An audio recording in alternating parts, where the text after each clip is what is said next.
welcome back to another Bizpedia Team Talk. I'm delighted to have 3 Bizpedia members with me, all part of the same group, Bizpedia Winchester.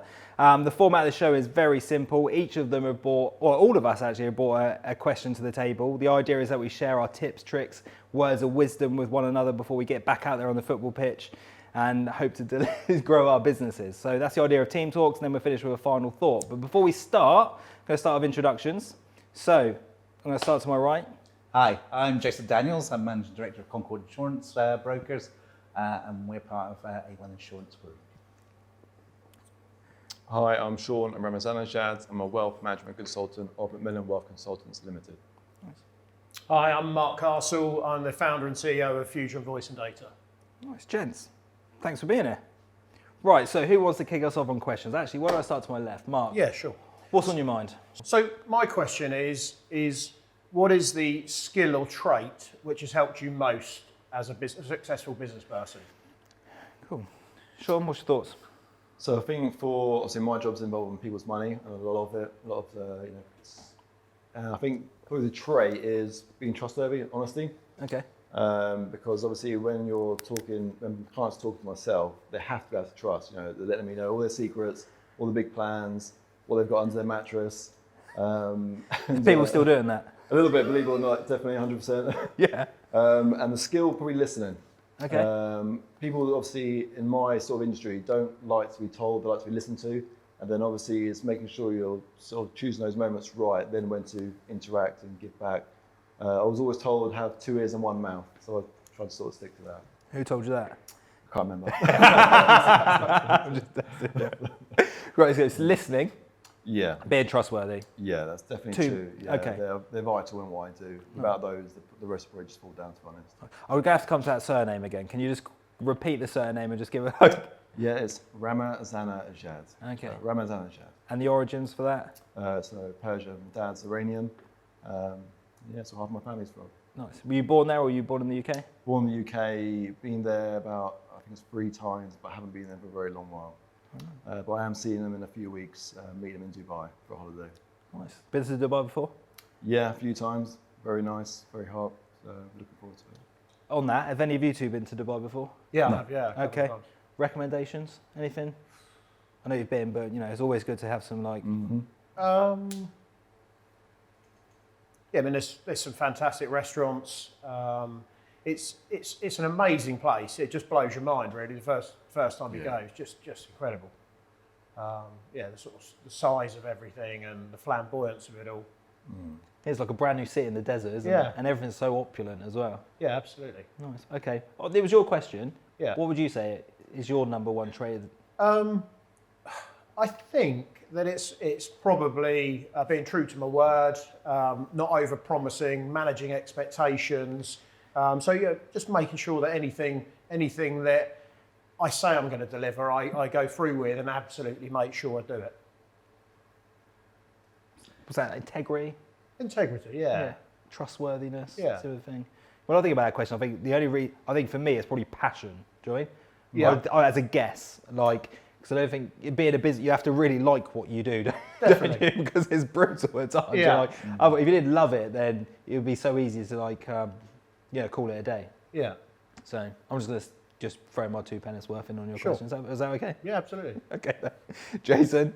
Yeah, I think what Shaun said from a customer-centric fundamental point of view is exactly where we are at. The one thing that Shaun does in terms of wealth management, the advice we give in terms of insurance and that trustworthiness and listening and coming across is great. But one of the traits that really changed some of the way I look at the business and business growth is about strategic thinking, looking to make sure you plan and trying to understand where you want the business to grow and the kind of clients that you can really help and service. And those 2 key traits, but personability and trustworthiness have to be the number one. Okay. I'm going to say a little question off page, all related for all of you. If I was to ask your partners to describe you in 3 words, what do you think they'd say? Untidy would definitely be one. Okay. Annoying, probably another. I don't know. Oh, goodness. No, I think probably those two would definitely be in the three. Right, okay.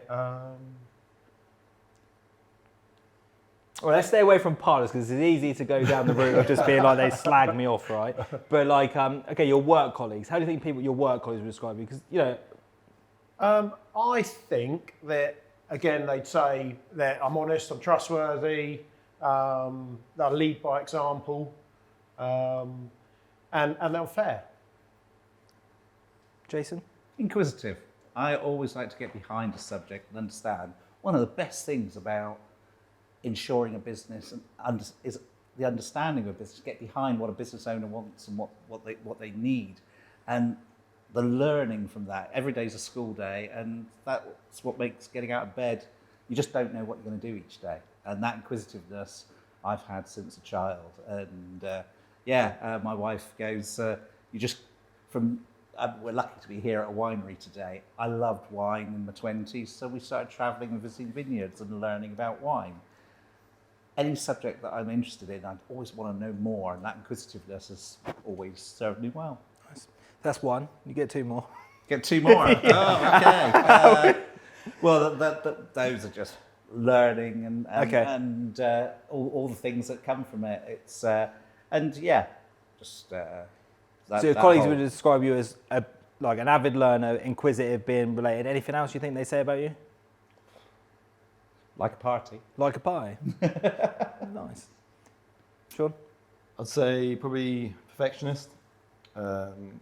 It's always got to be the best way is another way. Attention to detail, and just always looking to do things better. You know, just because we did something that way yesterday doesn't mean we've got to do it the same way tomorrow. And I think with any sort of business or industry or anything like that, you always have to be continuously improving. Because if you're not moving forward, you're falling behind. Probably the sort of three ones. Touch. Right, moving on then. Jason, what's your question? My question's very much around how would you recommend dealing with the dips that inevitably come when running a business? Yeah, you're there, you're the leader, you've got to keep your energy high, you know, and there's plateaus out there, and there's days that we all have good and bad, and it's how to get through those dips and keep doing what you need to do to keep moving your businesses forward. So I think for myself, so personally, it would be almost seeing it as a bit of an opportunity to do a bit more planning and taking advantage of the time that might be available.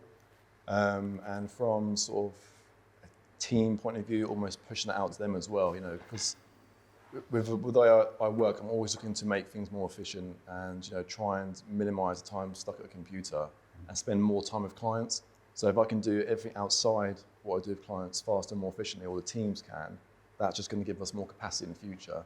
But then finding that time when you are busy can be quite hard. So if there is a bit of a dip, I almost try and flip it on its head really and take it as a bit of an opportunity and push forward in that sort of way. Nice. So yours is to get more energy for yourself, is you actually create more time for yourself to be on your own to strategize. Yes, yeah. So, you know, it can be, if you get a bit of a quiet spot, it can almost, you know, bring down a bit. But I think, do you know what, actually, it's great, you know, take opportunity of it to try and make less quiet spots in the future. By, you know, if it's looking at your sort of marketing strategy, if it's looking at sort of processes that you might be doing, you know, when you're away from clients, how to get that more slicker and more effective to give them a better service. And then obviously you give them a better service, they'll recommend you and be advocates for you. So it's just use it as opportunity really, to sort of try and flip it on its head and see the negative, which is not always easy, but you know, try the best. In touch. Mr. Castle, so what are you doing to drive, when your energy's down, to keep driving this business forward? I think the first thing is your use of the word inevitable in the question. And I think the first thing to do is to just remind yourself that it is inevitable and nobody can be 100% motivated 100% of the time. So that's the first thing, I think, is just Number one, get a bit of balance on it. Don't beat yourself up. Yeah. And then I guess you need to start looking at, there's normally something, whether it's the direction the business is taking, whether it's what you're doing on a day-to-day basis. So you probably need to try and identify what particular aspects you are struggling with or are starting to generate that feeling, and then work on a plan to deal with those and correct them and get back on an even keel. Is there any particular time in your career where you look back and you were like, actually, I'm pretty beaten down right now? I'm sure there has been, but I don't recall any in particular. Okay. It's weird because when you're going through it, it sort of seems like such a big deal, and when you come out the other side of it, you sort of look back and think, what was that all about? So yeah, I guess just context is important, isn't it? Yeah. The old analogy, going through hell, keep going. Yeah. What about you, Jason? How do you maintain your energy when? That's why I asked the question. I mean, yeah, I'm normally great at maintaining the energy, keeping the focus, but there's dips and troughs in life that can reflect from personal experiences. But yeah, anything with a new task as well, something with a new direction, or trying to develop a new area of the business, that newness as well can give that impedance that just works on everything for me. Because I think keeping it fresh and learning from the other question every day, I'm always inquisitive. So one of my favourite books is a book by Brendan Burchard called High Performance Habits. He's done this long research study on like high performers performing at their very best, and he distilled it to 6 habits that they kind of all had. One of them was energy. Okay, so clarity is the first one, then energy, productivity, necessity, influence, and then courage. But the energy one, he broke down into 4 different areas, which was sleep. To have like be a AAA battery, the 4 things that he said you need to focus on was sleep, nutrition, exercise, and positive emotion. And positive emotion, the best way to do that is gratitude. So I guess my question, to keep this conversation alive on this bit for a while, is out of those 4 things, do you have any particular habits around what you eat or how you sleep or exercise routines, or do you practice gratitude? Because I remember reading that book and him talking a lot about us sitting in these seats about running companies. From all of his research of world-class performers, it was kind of those 4 things. If you could get a really strong routine or like habits around the 4 of them, that's kind of what he distilled, really added up to us making sure we can maintain high energy at all times. So I know we've met recently, but you go to the gym a lot, right? I do, yeah. So yeah, I relate to those 4 things, and I'm pretty religious about those things as well. So I go to the gym 4 or 5 times a week. I'm up at 4 in the morning most times, just to get there before the morning madness rush. Food, obviously, off the back of that. That's an early start as well. Yeah, What time are you getting out of bed? 4 o'clock. Okay. Yeah, so get up at 4, try and be there by at the latest 5 to get a session in. How many times a week? 4 or 5. Okay. Probably done that for 15 years now. So pretty religious, and the wife is also key in that as well. And then off the back of that, obviously diet's important. There's no point in exercising if you go to McDonald's after, so that falls into part of it as well. Uh-huh. And it's quite funny you mentioned the thing about gratitude. So I wouldn't say every day, but try and do it most times, is before I go to sleep, say think of 3 things I'm grateful today, but also extending beyond that is what are 3 things I'm excited about tomorrow or in the week. To try and obviously put yourself in the right mindset before you go to sleep. Sounds all great on paper. But no, I love that. Really love that. Gratitude was one of probably the things that changed my life the most. Like practicing gratitude, I really enjoy it. I try and do it in the morning first thing, and in the evening, like writing down the things I'm grateful for from that day. It's quite liberating actually, just be like, I'm so happy to be alive. Like it's 400 trillion to 1 shot that you're even born, which is like, in perspective, if you were to flip a coin, you'd have to land on its side 32,000 times in a row. Like you couldn't even flip it once they land on its side, right? Let alone 32,000 times in a row. That's the odds of us living like this random life. It's pretty incredible. That makes me feel quite nice actually. Like it's quite liberating to be like, I've not too much to lose. I think that's really smart. So when you make your list, how many entries would there be on it on most days? In the evening, I try and do 1. Normally it's like, I've got 2 arms and 2 legs. That's pretty cool. Do you know what I mean? Or like my eyes work, or last night I wrote in my diary about my daughter because she was like asleep next to me. I'm like, clearly I love her and I'm blessed to, for her to be healthy and stuff. So it definitely really does bring perspective to, the practice of gratitude, which again, going back to Brendan Burchard talking about, it's the positive emotion, just thinking about how much stuff we should be grateful for. Yeah, and it's very easy to focus on things which aren't right. Yeah, I mean, look, in perspective, guys, we're all running, we're sitting around a vineyard having a great time, and like, it's really, life could be way worse, couldn't it? Yeah. Anyway, going back to that as a conversation topic, I know you're working out a lot. What's your routines and stuff? You're out running a lot at the moment, aren't you? Yes, but I can't say I've been doing it for 15 years. I've been doing it for 7 weeks, so it's relatively new for me. So I probably find it a lot more painful than you do at the moment.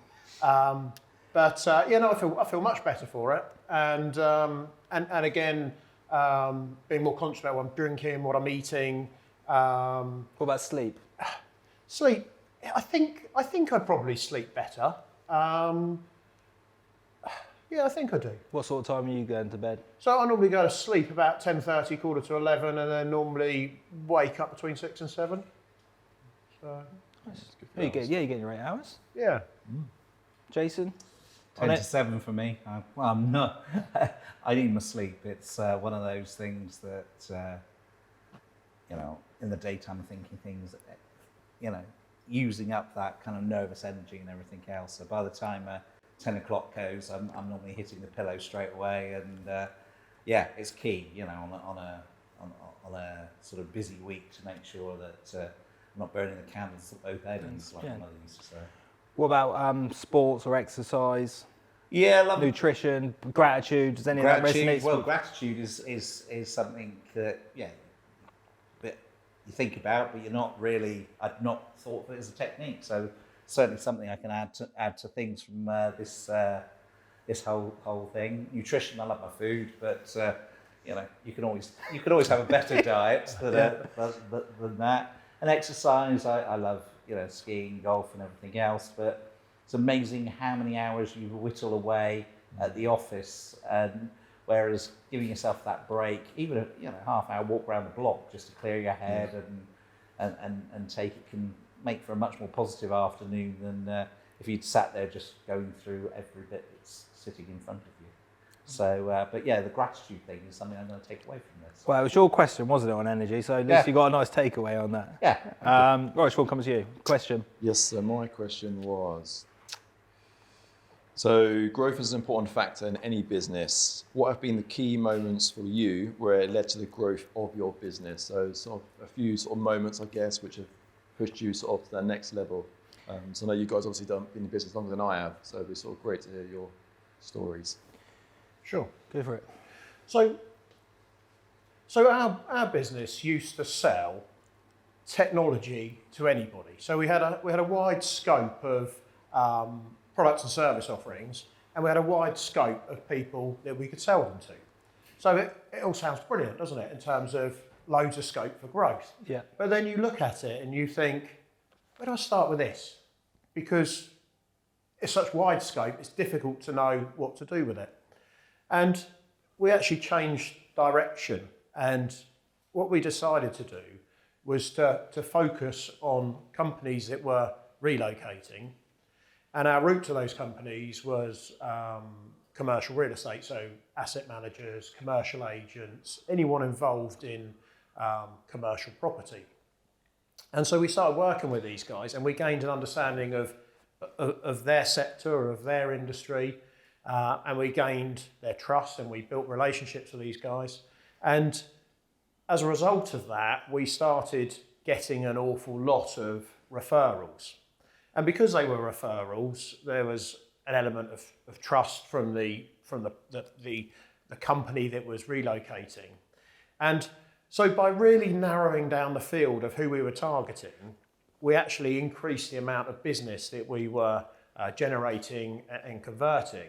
And to this day, whilst we still offer services to other people, our core route for customer acquisition is exactly the same, very targeted, very specific, and working through people who refer business to us. That really resonates with me as you say that, because I was thinking about that question for myself, and definitely one of the moments that changed my course with Bizpedia was when I started it was just free and open to everybody, like events every week in golf clubs and stuff, and I took some sponsors at the time to Tutor and Glenn for I was just like thanking them really, and I pivoted to focus on the more premium end of the market from a networking perspective, and that pivoting and niching down into that space has probably been the thing that served me the most in my career today. Yeah. Probably the thing I look back on and just sitting in that boardroom being like, okay, I need to move my business and really focus in this direction. Similar to what you're saying about focusing on, the relocations. Yeah. Yeah, that really was. Jason? Yeah, and off the back of your bits of taking that and making it, a proposition for different types of customer. I mean, my specialisms: construction, architecture, warehousing, and tech companies. I do a lot of those, and as what you see one client's experience, I really get, then another client comes along and they've got a lot of shared traits. So their risks, that all the issues they've got as businesses that we try to transfer from the risk in terms of insurance, one client will give me lessons for the next client. So you certainly then start building up a whole vocabulary and a way of dealing with Specialism. that specialises out. You know, luckily for me, for 20 years, I worked in one of the leading insurance companies, and we did everything. But as a broker, over the last 10 years, there's areas that I just absolutely love, and they resonate because one client's needs are reflected in some way or shape or other with the other client's needs. And so that really allows you to then grow and recommend, because you can then replicate the good stuff with similar clients. It's interesting, isn't it? We've all pretty much, us three in particular on this subject, have said the same thing, which is as we've understood the consumer better, specifically in a particular, our businesses have grown because of that. Yeah. Which makes a lot of sense, right? Yeah. Like, are you going for anything in particular, or like any like scenarios in your career to date? So it's probably maybe 6 or 9 months ago, sort of naturally I went down that path. So I had quite a broad range of clients of all different backgrounds, but just from sort of networking more, and it's around business owners. So I've sort of homed in more on business owners, and it pretty resonates with what you guys have said actually. The more business owners I've worked with, I've got more warm referrals because it's almost like they've got the same problems. And I think, like you said, when you create a niche and become a specialist, obviously everyone wants a specialist at what they do, and then you can obviously deliver a better service that's more bespoke for them. So I've probably taken on maybe less clients, but then obviously they're more of my suited, better clients, and there's more I can do for them as well. And it's reassuring to hear what you just said, because you guys are further along, to know that 9 months ago, or roughly, I was sort of taking the right steps. I'm seeing the positive outcomes of that now, but obviously you obviously proven it does work over the long time span as well. So, What are you hearing from business owners a lot around wealth management, I guess? Or what are their pain points, just out of curiosity? I've met some business owners who haven't any experience with wealth management or financial advice. And they've done like a fantastic job at running and growing their business. But probably the main disconnect I've seen is, your business should support your personal life as well. And they should work together. Whereas I've seen some people it's quite disconnected. And there's risk involved in that as well, where some things haven't been addressed. But there's also a huge opportunity that's been missed. And it's just sort of bridging those together and actually sort of showing them, this is what you could be doing. And it's not, tomorrow it's going to go bang and silver bullet. But it's actually, if you look over 5, 10 or 15 years, then there's some really great things that you can do before that point. Because I've also met some business owners who have come to me after they've done a sale. And it's like, got this money, what should I do with it, sort of thing, which is obviously a fantastic place to be. But then if you're more proactive and did something 5 or 10 years before that, there's so much more you could have maximised up to that point. And that's it really. Obviously, the busy people, doing what they do, they're fantastic at what they do. But it's almost like you need an outsider's view, the knowledge, to say, actually, this is what you could do. Okay. Little focus group. Should we run a little focus group for Shaun quickly? What would be the number one piece of what you're looking for in a wealth manager, Mark? I guess running a business is all encompassing. So, something that's requires minimal involvement and time, something which isn't overcomplicated. I guess everyone has different attitudes towards risk, and there's different products available for that. But yeah, it was just interesting what you said there. This is a lovely customer avatar for you, by the way. This is Mark Castle, runs Fusion. This is what he's looking for. And particular things where there's annual allowances, pensions, ISAs, things like that. If people aren't on board with that and they're not utilising those allowances, then clearly they're missing a great opportunity. Jason, anything you want to add? Not really, no. I think it's that whole opportunity of filling your ISAs, making sure you've got an attitude to risk, and the core thing that any good advisor will be doing is making sure that the levels of investment and the levels of risk that's being taken is suitable for the amount of money they have to invest and the kind of client attitude. Yeah, for a wealth manager, for me, I'm looking for someone that's super cool to work with, but also knows their stuff, right? Yeah. I mean, being relatable. I think a lot of these things are relationships. Do you know what I mean? We're all like kind of building relationships, set on that. So I think I want somebody that really cares about my outcomes. I think if I buy into somebody that would, really care about those things. Anyway, that's enough on that. Last question. Right, okay, ready for it? Yeah. It is the last question, isn't it? We've had everyone's. So you get to download 3 individuals, living or dead, wisdom. So I'm going to define wisdom as knowledge and their experience. Okay? Get to download all that and put it into your own brain. Who's your 3 people you pick? I'm going to start with Jason. We're going to go around that way. Oh, this was a tough question and a half started. But my thoughts took me to Formula One because I absolutely love it. It's been, ever since I was a kid, a core thing I loved. And when you look at the kind of people in there was 3 that stuck out. One was Bernie Ecclestone. Started as just a motor trader in the 60s, then started his own, getting involved with running a team. By the end of it, he owned the whole damn thing. And it was like, from motor trader to global world sporting event. I mean, that's the person you want to learn from for growth, that's for sure. Then I would say Toto Wolff in Mercedes, because the way he manages to put an expert team together and trust them to all do their jobs. Wouldn't that be great in all our businesses if we could take all the right people and make them fit together so that you're eight times in a row world champions like they are? Wow, he must be somebody that manages to put a business together. And finally would be, out of that, Niki Lauda, because just the pure inspiration, done it, seen it, didn't suffer fools gladly. And sometimes you can get distracted in your business on where you're going, but Niki was never distracted with these things. So as long as you know your Formula One references. Yeah. Well, also you're going to be like the messiah of Formula One in this way, aren't you? Because you're going to be driving, you're going to be running, it's going to be your own tournament. Like, you're going to be the man. Well, it's about knowing about Toto and having the right people in the right places, because the key thing is trust. You always think you can do the best as a business owner, but you've got to trust the others to be able to do it. And the best thing I ever learned was trusting that team and not trying to do everything myself, because otherwise we go back to my question about running yourself into the ground. So Bernie Ecclestone, Toto Wolff, Niki Lauda. Yeah. Cool. Who's your 3? Yeah, so I found it hard as well. And I think Not designed it to be easy. yeah, thanks for that. And I think mine, so the reason I chose these people is because I think where they started and where they've ended up is like, amazing. A bit sort of the same reasons that you said as well. So Richard Branson, and not just because of where he started and where he got to, but also his passion around customer service, good products and service and people. I think that's obviously key drivers. Jeff Bezos, obviously everyone knows who that is.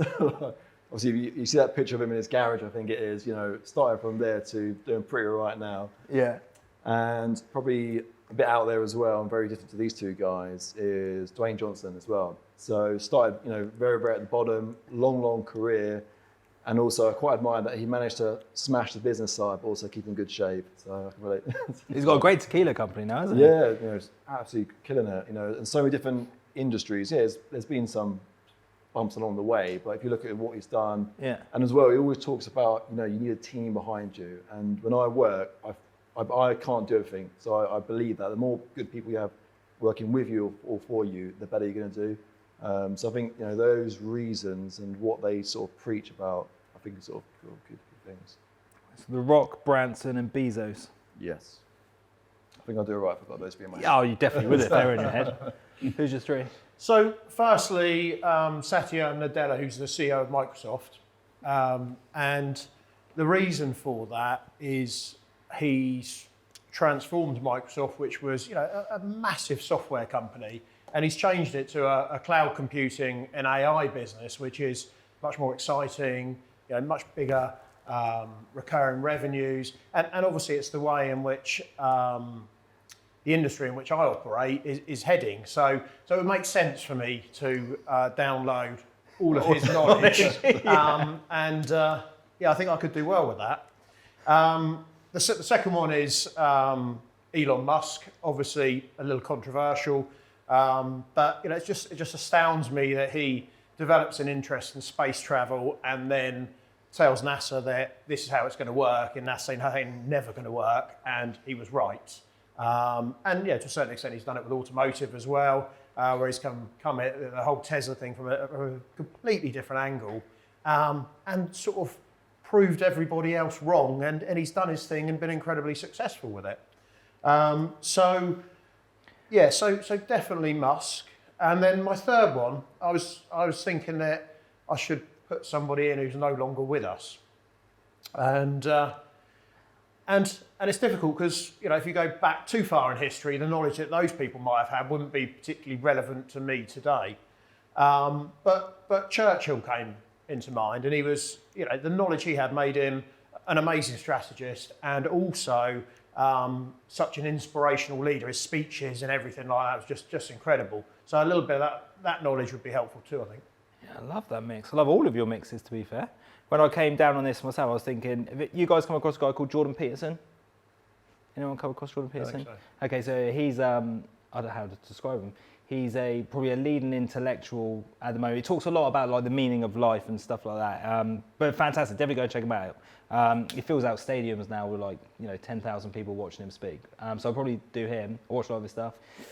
The Buddha. I remember watching on Netflix like a 47 episode documentary on Buddha, where he came from and stuff, his story.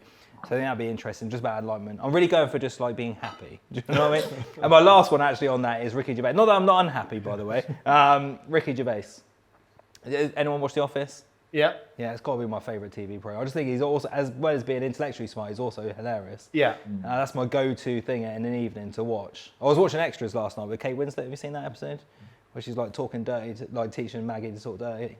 No. Definitely check it out. It's worth checking out. Anyway, I digress. With four guys sitting around chatting about that. Anyway, really appreciate that, gents. So we're going to wrap up with our final thoughts. Jason, what's the one thing you've listened to today you're going to take away with you? I think it's all about the whole team around you and the whole way that trusting people and moving on and really specialising as well. When we were talking, all three of us spoke about making sure that you've got the right customer experience for the right kind of clients, and by doing that you can learn from each one and then pass it to similar clients. So one turned into three things then, but yeah. Shaun, final thought? I think just obviously you guys give me sort of your feedback of your experience. It's almost made me think now that I probably need to hit harder on the things I was already doing, because it obviously sounds like it works, and just expand on that point. Mark, final thought?